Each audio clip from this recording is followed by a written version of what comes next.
அன்பான உறவுகளுக்கு இனிதான வணக்கம். மற்றும் ஒரு காணொளியின் வாயிலாக உங்கள் அனைவரையும் சந்திப்பதில் மிக்க மகிழ்ச்சி. நான் சுஹைல். இன்றைய காணொளியின் வாயிலாக நாம் பார்க்க இருப்பது ஐக்கிய அரபு அமீரகத்தில் புதிதாக மாணவர்களை பாடசாலைக்கு சேர்க்கும் போது பின்பற்ற வேண்டிய நடைமுறைகள் சம்பந்தமாகவும் மாணவர்களின் ஏஜ் கட் ஆஃப் சம்பந்தமாகவும் அண்மையில் அறிமுகப்படுத்தப்பட்ட விடயங்களையும், இந்த பாடசாலையில் நீங்கள் சேர்க்கும் போது பின்பற்ற வேண்டிய நடைமுறைகள் என்ன, வயது வரம்புகள் என்னென்ன டாக்குமெண்ட்ஸ்களை நீங்கள் சமர்ப்பிக்க வேண்டும் என்பது தொடர்பான விடயங்களை தான் இந்த காணொளியில் விரிவாக பார்க்க இருக்கின்றோம்.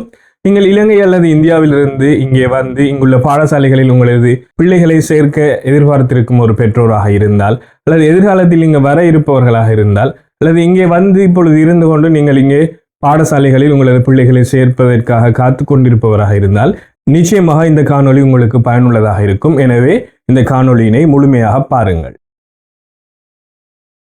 அமீரகத்தை பொறுத்தவரையில் பொதுவாக 2 கரிக்குலங்களின் அடிப்படையில் பாடசாலைகள் நடைபெற்றுக் கொண்டிருக்கின்றன. ஒன்று சர்வதேச கரிக்குலங்களின் அடிப்படையில் பிரிட்டிஷ் அமெரிக்கன் கரிக்குலங்களை பின்பற்றி சர்வதேச பாடசாலைகள் நடைபெற்றுக் கொண்டிருக்கின்றன. அதே போன்று இந்தியா, பாகிஸ்தான் போன்ற அந்த நாட்டு கரிக்குலங்களை பின்பற்றிய பாடசாலைகள் நடைபெற்றுக் கொண்டிருக்கின்றன. இன்டர்நேஷனல் கரிக்குலத்தை பின்பற்றும் பாடசாலைகள் செப்டம்பர் மாதங்களில் அவற்றின் கல்வி ஆண்டினை ஆரம்பிக்கின்றன.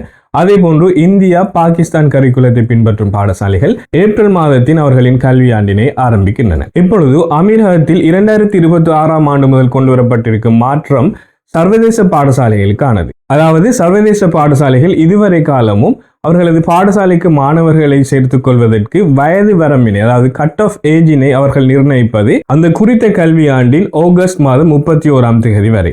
அவர்கள் அந்த கல்வி ஆண்டுக்கு மாணவர்களை சேர்ப்பதற்கு அந்த ஆகஸ்ட் 31க்குள் அந்த குறித்த வயதை அடைந்திருந்தால் மாத்திரமே செப்டம்பரில் தொடங்கும் கல்வி ஆண்டில் அந்த மாணவரை அந்த பாடசாலைகள் இணைத்துக் கொள்ளும்.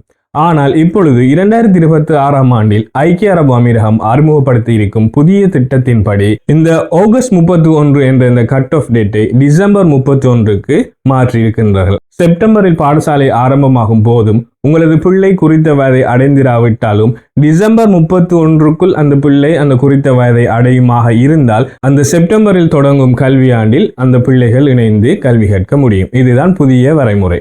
இது சர்வதேச பாடசாலைகளுக்கு, சர்வதேச கரிக்குலத்தை பின்பற்றும் பாடசாலைகளுக்கு மட்டுமே செல்லுபடியாகும். அதேவேளை இந்திய பாடசாலைகள் அல்லது பாகிஸ்தான் பாடசாலைகள், அந்த கரிக்குலத்தை பின்பற்றும் பாடசாலைகள் வழமையாக அவர்கள் மார்ச் 31க்கு தான் அவர்களது ஏஜ் கட் ஆஃப் டேட்டினை நிர்ணயித்திருந்தார்கள். ஏப்ரலில் பாடசாலை ஆரம்பமாகும். மார்ச் 31ல் அந்த பிள்ளைகள் குறித்த வயதினை அடைந்திருக்க வேண்டும். அவர் அடைந்திருந்தால் தான் ஏப்ரலில் ஆரம்பமாகும் கல்வியாண்டில் அவர்கள் கல்வி கற்க முடியும். அது முன்னர் இருந்தது போலவே இப்பொழுதும் இருக்கின்றது. அதில் எந்த மாற்றமும் இல்லை. சர்வதேச பாடசாலைகளுக்கான ஆகஸ்ட் 31 என்பதுதான் இப்பொழுது டிசம்பர் 31ஆக மாற்றப்பட்டிருக்கின்றது. மாணவர்களை நீங்கள் பாடசாலைக்கு சேர்க்கும் ஏஜ் கிரைட்டீரியாவும் வெளியிடப்பட்டிருக்கின்றது. அந்த ஏஜ் கிரைட்டீரியாவை இப்பொழுது நாங்கள் பார்க்கலாம். உங்களது பிள்ளை ப்ரீகேஜி அல்லது FS1க்கு சேருவதாக இருந்தால் டிசம்பர் 31க்குள், குறித்த ஆண்டின் டிசம்பர் 31க்குள் அவர் 3 வயதினை முடித்திருக்க வேண்டும். KG1 அல்லது FS2க்கு சேருவதாக இருந்தால் டிசம்பர் 31க்குள் 4 வயதினையும், KG2 அல்லது இயர் 1க்கு சேர்வதாக இருந்தால் டிசம்பர் 31க்குள் 5 வயதினையும், கிரேட் 1 அல்லது இயர் 2க்கு சேர்வதாக இருந்தால் டிசம்பர் 31க்குள் 6 வயதினையும் பூர்த்தியாக்கி இருக்க வேண்டும். இதுதான் இந்த புதிதாக அறிமுகப்படுத்தப்பட்டிருக்கும் ஏஜ் கட் ஆஃபின் படி அறிமுகப்படுத்தப்பட்டிருக்கும் ஏஜ் கிரைட்டீரியா. இதேவேளை இன்னும் ஒரு விடயத்தையும் குறிப்பிட்டாக வேண்டும். உங்களது பிள்ளைகள் ஐக்கிய அரபு அமீரகத்தில் கல்வி கற்றுக்கொண்டு ஒரு பாடசாலையிலிருந்து, உதாரணமாக அபுதாபியில் உள்ள ஒரு பாடசாலையில் கல்வி கற்றுக்கொண்டிருக்கும் வேளை இடையில் அந்த பாடசாலையில் இருந்து விலகி ஷார்ஜாவிலோ அஜ்மானிலோ அல்லது வேறொரு பாடசாலையில் இடையில் சேர முடியுமா என்று கேட்டால் முடியும். அதற்கு வாய்ப்பு இருக்கிறது.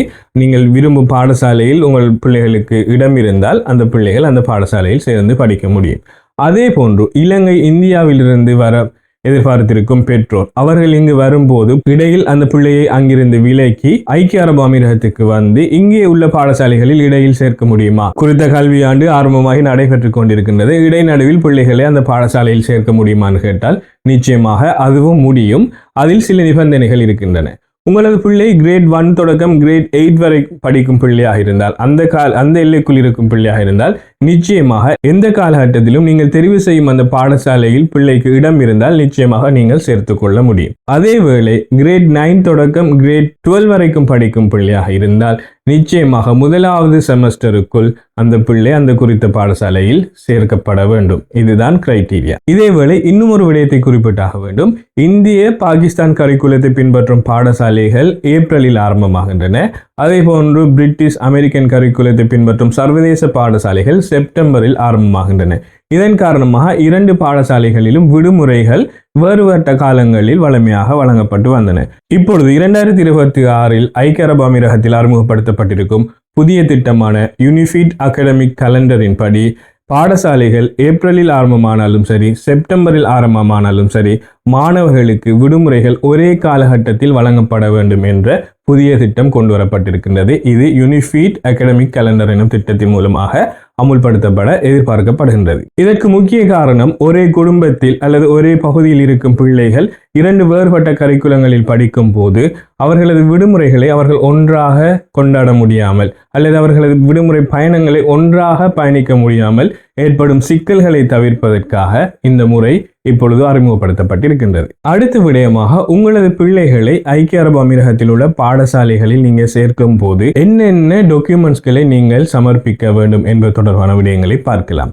முதலாவதாக, குறித்த பாடசாலை இப்பொழுது கல்வி கற்றுக் கொண்டிருக்கும் அந்த பாடசாலையில் இருந்து பெறப்பட்ட டிசி அல்லது டிரான்ஸ்ஃபர் சர்டிபிகேட்டை கொண்டு வர வேண்டும். நீங்கள் வெளிநாட்டில் இருந்து வருபவராக இருந்தால் உங்களது டிரான்ஸ்ஃபர் சர்டிபிகேட்டை கட்டாயம் உங்களது நாட்டின் கல்வி அமைச்சின் அட்டஸ்டேஷனுடன், உங்கள் நாட்டின் வெளியுறவுத்துறை அமைச்சின் அட்டஸ்டேஷன், அதே போன்று உங்கள் நாட்டில் உள்ள UAE தூதரகத்தின் அட்டஸ்டேஷனும் பெறப்பட வேண்டும். இரண்டாவது டாக்குமெண்ட்ஸாக நீங்கள் சமர்ப்பிக்க வேண்டியது உங்களது பிள்ளையின் கடந்த 2 ஆண்டுகளுக்கான ரிப்போர்ட் கார்ட்ஸ்.